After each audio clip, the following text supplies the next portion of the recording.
Licenia Espinel comparte un diálogo con el invitado. En Punto Noticias hablamos de...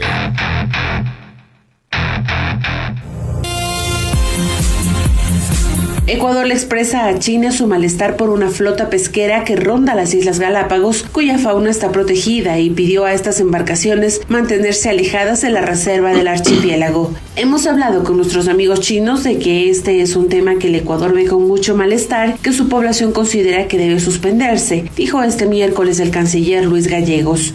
Hace 2 semanas la Marina de Ecuador alertó que una flota pesquera compuesta por unas 260 embarcaciones, en su mayoría de bandera china, navegaba cerca de las Galápagos. Aunque los barcos están en aguas internacionales, fuera de la jurisdicción ecuatoriana, su cercanía inquieta a las autoridades. Son las 8 de la mañana con 33 minutos, 8 con 33 minutos para hablar de la política internacional y también sobre el tema judicial. Nos acompaña vía telemática Ricardo Patiño, ex canciller de la República durante el gobierno del expresidente Rafael Correa. Señor Patiño, buenos días, gracias por acompañarnos. Le saluda Licenia Espinel. ¿Cómo mira usted el giro que está dando la política internacional del Ecuador con el cambio del canciller? Ahora el embajador Luis Gallegos es el que porta la bandera de la política internacional del país, obviamente, obedeciendo, entiendo yo, las instrucciones del presidente Lenín Moreno. Pero ¿qué expectativa se puede tener frente al accionar del embajador Gallegos? Hola Licenia, un gusto de saludarla y gusto de saludar a toda la importante audiencia de ustedes. Me da mucho gusto desde tan lejos poderme comunicar con mis conciudadanos y conciudadanas en el Ecuador. Ojalá se produzca un giro positivo, porque lo que ha hecho lamentablemente el anterior canciller ha sido de ponerse a llorar. O sea, el sometimiento absoluto a las decisiones políticas del gobierno de los Estados Unidos, el haber afectado esa política internacional soberana que tuvimos, de poder hablar soberanamente, con la voz altiva con todos los países del mundo, de haber diversificado nuestras relaciones en la década ganada, de diversificarla plenamente, sin sesgos ideológicos, con importante pragmatismo, pero también con una visión de futuro. Fue fundamental para que tuviéramos éxito en la revolución ciudadana. Pero ahora, lamentablemente, el canciller Valencia se entregó, claro, por órdenes del gobierno, eso es cierto, pero igual fue él el ejecutor de una política internacional de entrega de Assange, de destrucción de nuestro proceso de integración, que era tan importante, de haber descuidado la relación con todos los gobiernos del mundo. Esto es lamentable. El hecho de que hayan producido una relación internacional de esta naturaleza que dejó la soberanía y que impulsó el vasallaje, que se haya puesto también al servicio de los Estados Unidos para atacar a gobiernos amigos, para haber expulsado a los médicos cubanos que tanto bien hubieran hecho si se mantenían en el tema de la pandemia, fue terrible. Así que yo espero, ojalá Luis Gallegos pueda impulsar o reimpulsar esa política internacional. Le queda poco tiempo, el tiempo que le queda al gobierno para hacerlo, pero ojalá pudiera haber algún cambio. Sinceramente, no tengo esperanza de eso, porque yo fui canciller del Ecuador y la política internacional no la decide el canciller la ejecuta, la decide Moreno. Y Moreno no tiene ninguna posibilidad en este momento, después de todas las barbaridades que ha hecho en el país, de tener una política internacional distinta, soberana, útil, así, de utilidad para nosotros, como la hicimos cuando impulsamos el trabajo en el país, como en la Cancillería ecuatoriana.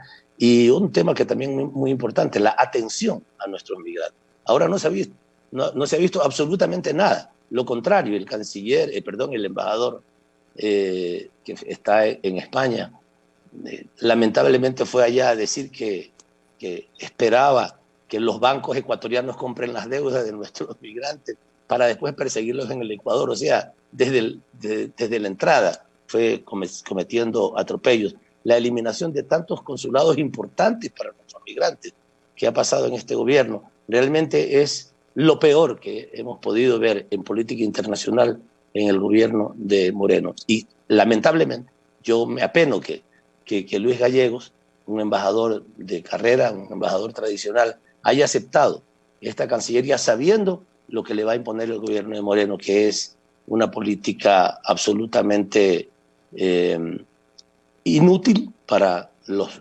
intereses de nuestro país y por otro lado sometida a otro tipo de intereses, particularmente a los del gobierno de los Estados Unidos. Señor Patiño, con voces de defensa de la soberanía, esto con ocasión o por la coyuntura que se dio en el país por esta presencia de una flota internacional, no solo China, vale decirlo, pero China también, en las aguas internacionales frente a las costas de Galápagos. El gobierno ha iniciado diálogos con autoridades chinas, con otros representantes de otros países, pero hay una cierta exigencia de varios sectores políticos ahora que al parecer incluso van a tomar el tema de China como parte de la campaña electoral para que el gobierno tenga una posición más firme respecto a la presencia de la flota China en aguas internacionales. Tanto el ministro de Defensa como el mismo canciller Gallegos han señalado que no pueden hacer más allá de lo que están haciendo porque están en aguas internacionales, no han pasado su límite. ¿Cuál debería ser la postura soberana que mantenga el Ecuador frente a esta situación de estas flotas pesqueras internacionales? Bueno, corresponde defender nuestra zona de uso exclusivo, ¿verdad? Lo que se conoce como la zona económica exclusiva insular y también la territorial, ambas. Y además el espacio marino, la reserva marina de nuestro país, que son 40 millas, en el caso de las Islas Galápagos, más las 200 millas de zona exclusiva. Eso tiene que protegerse, por supuesto. Entiendo yo que los barcos de esta flota, que son aproximadamente 300 barcos, no han entrado a esa zona y esto es fundamental protegerlo. Pero eso es la parte estrictamente, digamos, legal, formal, internacional, de convenios internacionales. Sin embargo, yo creo que sí es importante impulsar un diálogo con los gobiernos que tienen que ver con esa flota y particularmente el gobierno chino, porque entiendo que aproximadamente 250 o 260 barcos son de bandera china. Yo creo que es importante conversar con el gobierno chino para expresarle nuestra preocupación. Primero, porque están demasiado cerca, están prácticamente en la frontera, están pegados a la línea. Y segundo, porque hay, por supuesto, migración de la fauna marina que da lugar a que las especies que tenemos que proteger, ya no solamente como ecuatorianos, sino como ciudadanía en el mundo, se movilizan pues de esas. Ellos no entienden de fronteras y no dicen, bueno, hasta aquí nos movemos y hasta acá no. Aunque desde el punto de vista estrictamente legal, a nivel internacional no se les pueda reclamar a ellos que estén pescando en aguas internacionales, porque no hay, digamos, legislación que impida hacerlo, con excepción de las especies que están protegidas a nivel internacional, pero las otras las pueden pescar. Pero sí se puede conversar con ellos para decirles que están afectando también la vida de nuestros mares, de nuestros océanos y particularmente la extraordinaria biodiversidad faunística que tenemos en el archipiélago. Por tanto, me parece que es importante que se hagan las dos cosas a la vez. Primero, alertar que no será posible que entren y si entran, esos barcos deberían de ser incautados, no lo pueden hacer en el caso de nuestras reservas. Y por otro lado, también tener un diálogo político para evitar que incluso en zonas en mares internacionales en donde podrían legalmente tener derecho a hacerlo, lo hagan, porque finalmente están afectando la biodiversidad y la reserva de nuestros mares. Yo creo que eso hay que hacerlo. Ahora, aquí sería tan importante la existencia de un organismo como UNASUR. Nosotros, y como CELAC incluso, teníamos importantes conversaciones con países amigos, en este caso con un país que no solamente es un país, es realmente un actor geoestratégico fundamental del mundo como China. Como UNASUR nosotros teníamos posibilidades de conversar y como CELAC posibilidades de conversar en otros términos, con un poco más de capacidad de diálogo. Y habría sido extraordinario que UNASUR se reúna con las autoridades chinas, una delegación de UNASUR, representación de UNASUR, para decirles que esto no es conveniente, que utilicen otro tipo de espacios para la pesca. Pero bueno, acabaron con UNASUR. Yo no creo que lo acabaron, pero le hicieron un grave daño, lo han dejado herido. Esperamos que con el resurgir de las nuevas olas progresistas en nuestra América, UNASUR pueda volver a funcionar y servir, como en este caso, como sirvió en tantos otros casos, para preservar la paz, para preservar la democracia en nuestra región, que en este caso también podría haber servido. Pero claro, como no hay, habrá que utilizar otros mecanismos, el mecanismo de los países del Pacífico Sur, que podrían conversar con China para pedirles a ellos, en la parte que no están incumpliendo con las normas internacionales, que se alejen de esa zona para que no afecten la reserva marítima que nosotros tenemos. Ex canciller Patiño, les estamos haciendo una consulta a los oyentes de quienes nos siguen en redes sociales y la vamos a trasladar también a usted, y es: ¿considera que existe una real defensa de la soberanía en el país? ¿Usted considera que existe una real defensa de la soberanía en el país, no solo por el tema ahora coyuntural con China, sino también por el tema con los Estados Unidos? Mire que en esta coyuntura con China también está interviniendo el Consejo de Seguridad de Estados Unidos, que ha respaldado los reclamos que está haciendo el Ecuador en torno a la presencia de esta flota de China, pero no se dice mayor cosa sobre la actividad aérea que sucede con Estados Unidos en las Islas Galápagos. ¿Usted cree que hay una real defensa de la soberanía o es una soberanía parcial? Licenia, eso es una vergüenza. Es una vergüenza que su propio embajador, el propio embajador del Ecuador en Estados Unidos, haya tenido que renunciar porque no toleró el nivel de ilegalidad del funcionamiento de esa flota aérea de los Estados Unidos. En primer lugar, poner en riesgo nuestras Islas Galápagos con la presencia de esas flotas. Pero en segundo lugar, de haber iniciado las acciones sin que haya un acuerdo específico. Tienen 2 años negociando el acuerdo específico, ya termina el gobierno y todavía no lo firman. Y sin embargo, esa flota de los Estados Unidos, aérea de los Estados Unidos, sigue funcionando, sigue afectando nuestra soberanía. No hay claridad sobre quiénes deben estar en los aviones, qué acuerdos específicos hay respecto a la función que les corresponde, hasta dónde sí, hasta dónde no, dónde pueden precisamente aterrizar. Son cosas fundamentales. O sea, es como que un avión o una flota de aviones ecuatorianos esté en los Estados Unidos. Imagínense ustedes, siquiera por un segundo, que esté en los Estados Unidos sin ningún acuerdo, simplemente con conversaciones que haya tenido con el presidente Trump, y que esté desarrollando acciones allá para lo que fuera, pues para vigilar el narcotráfico, ese famoso cuento con el que ellos se meten en todos los países, o el terrorismo, ¿ya? Pero sin ningún acuerdo específico. O sea, el Congreso de los Estados Unidos se lo come por el presidente Trump si decide hacer una cosa de esa naturaleza. Y acá en el Ecuador lo están haciendo. No solamente una cuestión de que, bueno, lo decimos quienes nos oponemos a este gobierno traidor y digamos que ha hecho tanto daño a nuestro pueblo, sino que lo dice su propio embajador. Le dice: yo no puedo, no tolero que podamos seguir permitiendo, incluso violando nuestra Constitución, porque nuestra Constitución no permite el establecimiento ni el mantenimiento de fuerzas militares extranjeras en nuestro territorio. Entonces, claro, están haciéndolo, perdón el término, tapiñadamente, lo están haciendo, no es una base, pero ahí podemos aterrizar un rato. Es decir, la base es cuando puedes aterrizar permanentemente, claro, pero dice, aterrizamos un rato, vamos, vemos las cosas, nos regresamos, pero finalmente no sabemos los ecuatorianos qué es lo que está pasando. Están aterrizando permanentemente, van una vez a la semana, 5 veces a la semana, cuánto tiempo se quedan, qué es lo que hacen. Son cosas que no sabemos los ecuatorianos, y eso es parte de la opacidad de la política internacional y del entreguismo de la política internacional. Porque además sabemos que no se trata solamente del tema del narcotráfico. Es más, hay quienes pensamos que realmente no se trata para nada del tema del narcotráfico, porque si fuera por eso, ya lo sabemos, yo lo quiero repetir aquí, Colombia, lamentablemente, nuestro vecino, es el país el mayor productor de coca y de cocaína del mundo, y es el país que más presencia militar norteamericana tiene en todo el continente americano desde hace muchísimo tiempo y con miles de millones de dólares.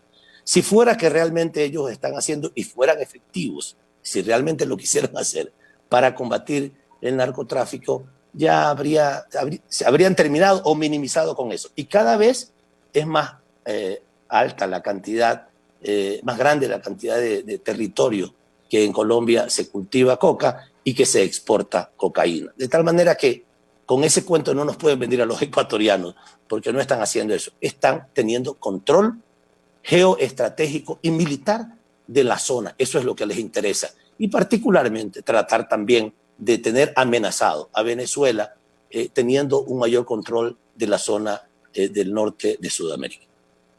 Señor Patiño, ¿cómo está su situación legal?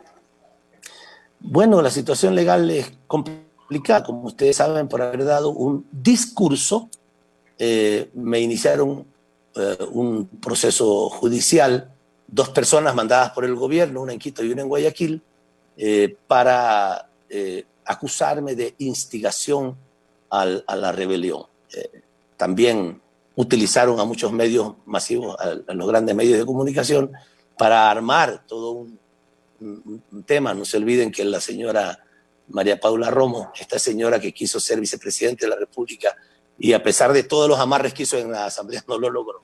Esta señora, como miente sin ninguna vergüenza, dijo que yo estaba involucrado con un ciudadano sueco desestabilizando al gobierno del Ecuador. Después resulta que ese señor nunca me conoció, ni yo tampoco, nunca lo conocí, pero ya armaron toda la trama para que forzar al juez en donde recayó la causa para que dictara una orden de prisión. Yo salí unos días antes, pero igual dictaron una orden de prisión sin ningún asidero. Tan es así que el Interpol les dijo que estaban locos, así le mandó una carta. Diplomáticamente le dijo, señores, ustedes están locos, ¿cómo podemos perseguir al señor Patiño en el mundo? Porque él dio un discurso en una asamblea de militantes diciéndole a la gente que acompañemos a nuestro pueblo en su lucha en las calles. Bueno, esa es la situación. Entonces tengo una orden, una boleta de detención absolutamente espuria, ilegal, pero está, de tal manera que eso me impide lamentablemente regresar al país por ahora. Y esta es la situación, o sea, no hay nada más. Claro, el juicio no se inicia porque para estos juicios es necesario que yo esté presente. Y como no estoy presente, no se puede iniciar. Pero es una tomadora de pelo, es lo que se llama el lawfare, es utilizar el sistema judicial. Yo no digo utilizar la justicia, porque justicia no hay.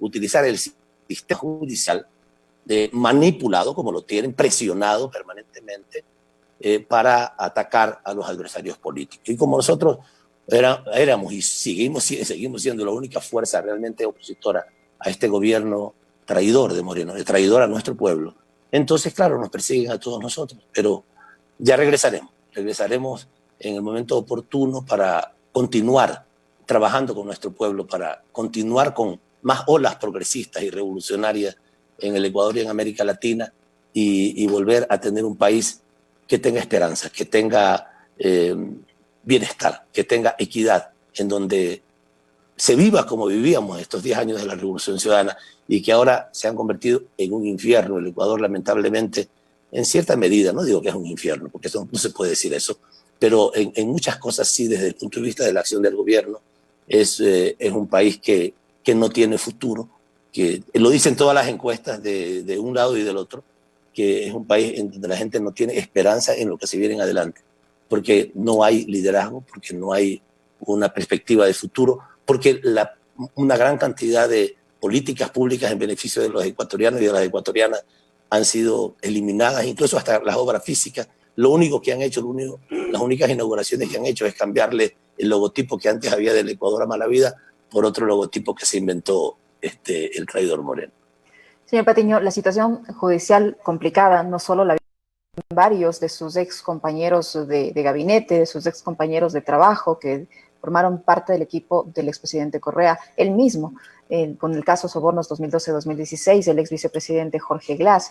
Está acá en el país una delegación de la CIDH que había pedido en su momento que se adopten medidas de protección en el caso del ex vicepresidente Glass. ¿Qué conoce usted al respecto? Bueno, esperamos que el llamado de atención que le hagan hoy al gobierno sea atendido finalmente por el gobierno, porque ellos dictaron unas medidas cautelares que planteaban la necesidad de preservar la integridad, la salud y la vida de Jorge Glass. En primer lugar, debe quedarnos claras algunas cosas. El único vicepresidente, auténtico vicepresidente, legítimo vicepresidente del Ecuador es Jorge Glass. En segundo lugar, todos sabemos que el juicio contra él, como igual contra Rafael Correa y muchos otros funcionarios del gobierno de Rafael Correa, es un juicio espurio, es un juicio que no, digamos, se pasó por encima la legislación, utilizó una ley u otra ley según el antojo y el sentido de encarcelar a nuestro vicepresidente. Tercero, no hay ninguna prueba, Licenia, y yo le pido a todos los ecuatorianos, las cosas finalmente se decantan por la verdad. Si hubiera la mitad de una prueba, no declaraciones del corruptor que es Santos, este señor de Brasil, no declaraciones que además se contradicen permanentemente, ¿no? O no el famoso cuaderno de Hello Kitty de quien trabajaba en la presidencia y que dijo que Rafael Correa era el que ordenaba o tenía influjo psíquico sobre la gente. No esas cosas. Pruebas reales, algún tipo de prueba. No hay ni contra Jorge Glass, ni contra Rafael Correa, ni contra los principales dirigentes de la Revolución Ciudadana. Hay solamente la intención de atacarlo. ¿Y qué pasa con la CIDH? La CIDH estableció medidas cautelares para proteger la salud, la integridad y la vida de Jorge Glass. No tomaron ninguna decisión. Lo único que hicieron fue decir, bueno, en vez de que salga 1 hora diaria a tomar sol, que salga 2 horas diarias. Es decir, ponerlo incluso hasta un poco más de indefensión todavía, en vez de haber tomado una decisión. Que yo sé que el gobierno nacional formalmente no puede sacarlo de la cárcel, no puede tomar una decisión, digamos, de liberarlo, porque eso le corresponde al sistema judicial. Pero sí puede, con el sistema judicial, establecer algún acuerdo para que la vida de Jorge Glass esté preservada y pueda, por ejemplo, tener una prisión o cumplir el tiempo que le toca todavía de esa injusta e ilegal sentencia, que lo pueda hacer en su casa. Eso lo podría hacer. Pero ni siquiera lo han movido de la cárcel, de la Tacunga, que sabemos además, ha habido 4 muertos, 2 posiblemente con COVID. Están ellos, lamentablemente, esperando que eso le pase a Jorge Glass. Yo creo que es criminal lo que el gobierno está haciendo. Ojalá, con la audiencia que hoy la CIDH tiene con el gobierno del Ecuador y con los abogados de Jorge, puedan tomarse una decisión en el sentido de preservar su vida, de esta tremenda injusticia de su sentencia, porque no hay ninguna prueba contra él, pero que al menos este tiempo que tiene que pasar hasta que haya justicia en el Ecuador, no lo siga haciendo en la cárcel, sino que lo pueda hacer desde su casa. ¿Usted cree que con la presencia de esta delegación acá y las autoridades no van a poder explicar por qué no se han adoptado estas sugerencias, estas recomendaciones que ha hecho este ente internacional, pueda cambiar la situación, puede al menos ser trasladado de este centro de reclusión a otro? Usted sabe que eso, si bien es en el tema judicial, los jueces pueden verse presionados por la intermediación de este organismo internacional para tomar una decisión en ese sentido. Sí, yo creo que sí, que corresponde hacerlo. Ojalá el gobierno tenga un mínimo de conciencia del daño que ha hecho y pueda en una pequeña parte corregir esto y evitar el sufrimiento injusto que personalmente está viviendo Jorge y su familia. Otro tema, señor Patiño, es el que se relaciona con la organización política que agrupa lo que queda de la Revolución Ciudadana, que es Compromiso Social, que junto a otras 3 organizaciones está, al parecer, pasando momentos muy difíciles por el riesgo de no poder participar en las próximas elecciones por una decisión del Consejo Nacional Electoral. ¿Cómo mira usted esta situación y qué van a hacer en caso de que el Consejo Nacional Electoral le dé gusto al Contralor del Estado, Pablo Cere? Ay, lo del Contralor del Estado. Yo siempre digo el falso Contralor, porque hay que decir las cosas por su nombre. Ese señor tenía un documento que le fue enviado, que públicamente lo rompió, pero que hay copias del mismo, que establece que el señor no es el Contralor del Estado. No se posesionó tampoco, está cumpliendo ilegítimamente sus funciones. Ya le tocará a él responder a la justicia después por esto. por lo que ha hecho, por las atrocidades que ha cometido durante su ejercicio ilegal del cargo. Pero claro, es el encargado, el brazo ejecutor de la persecución, junto con la fiscal 1020, famosa fiscal 1020, que cuando era de hacer las pruebas sacó 10 sobre 20, y cuando era de hablar y de inventarse algunas cosas y pasarla, la pasaron a fiscal. Pero esos dos son los brazos ejecutores. ¿Y qué están haciendo? Han presionado durante todos estos meses a un Consejo Nacional Electoral que con distintos miembros, incluso muchos de ellos completamente o desconocidos u opositores a la Revolución Ciudadana, durante 8 ocasiones han reconocido la existencia de ese movimiento. Pero no solamente eso, sino que el movimiento Fuerza Compromiso Social de la lista 5 participó en 3 eventos electorales, y ahora llegan a decir, sí, es que ya nos hemos dado cuenta de que unas firmas faltaron, que además ni siquiera hicieron, Licenia, es importante, no hicieron el trabajo. Uno puede decir, es que revisaron las 180.000 firmas. No las revisaron, revisaron 1.000. Y de ahí extrapolaron algunas conclusiones que sacaron de las 1.000 y dijeron, faltan 17.000 firmas, pero no existen esas 17.000 firmas. El abogado de Celi, cuando fue al Tribunal Contencioso Electoral, le preguntaron sobre eso y él dijo que no tienen esas firmas. O sea, no tienen esas supuestas falsas firmas de personas que no existen o que no tienen cédula. No las tienen. Es solamente el escándalo que quisieron armar para eliminar a nuestra organización. Y claro, para que no sea tan descarado, pusieron a 3 más ahí al lado de las nuestras. Pero realmente el interés de ellos es eliminar. ¿Por qué no lo hicieron antes? Cuando participaron en 3 procesos electorales, Fuerza Compromiso Social, porque no estaba la Revolución Ciudadana ahí, pero como ellos no permitieron participar a través de esa organización, entonces ahora se van contra nosotros. La presión ha sido altísima. Le quisieron hacer juicio político a la presidenta del Consejo Nacional Electoral. La Fiscalía la persigue por unas acusaciones de 2 miembros de Creo.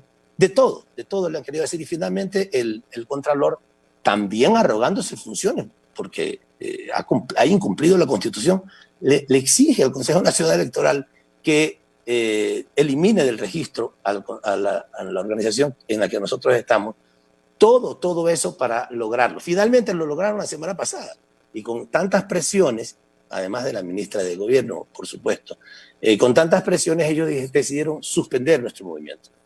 Estamos convencidos, lamentablemente, no tenemos confianza de que nos lo repongan, porque hemos presentado las justificaciones legales, entiendo que ayer o antes de ayer se lo hizo, y estamos a la espera de lo que el CNE haga, pero realmente tenemos muy pocas esperanzas. Ojalá ocurra un milagro, porque realmente 3 de los 5 vocales han estado, aunque están vinculadas con nuestra organización, sin embargo han decidido respetar la ley y la democracia en el Ecuador, para que los ecuatorianos podamos decidir por quién votar para presidente y no que nos impongan la cancha, no nos cierren la cancha. Pero bueno, si es que el CNE llegara a insistir en su decisión de dejar sin vida jurídica a nuestra organización, tendremos que buscar otro espacio a donde acogernos. Por ahora la persecución es así, o sea, nos tienen acorralados por todos lados, pero al pueblo no se lo puede acorralar, ese es el problema. A una organización se la puede acorralar. Nosotros nos defendemos como acostumbramos a hacerlo, con fuerza, con ingenio, con capacidad. Pero si al final nos quitan a la organización, tendremos que cobijarnos en otra. Esperamos, ojalá el Consejo Nacional Electoral cumpla con su papel y permita nuestra participación, Licenia. Muchísimas gracias, señor Patiño, por su presencia virtual en nuestra emisión de noticias a través de Pichincha Universal en Punto Noticias, en su segmento de entrevistas. Gracias al ex canciller de la República, Ricardo Patiño, que ha estado con nosotros. Gracias. Muchísimas gracias. Gracias por tu invitación. Un abrazo a toda la audiencia. Punto Noticias. Estamos cerca de usted.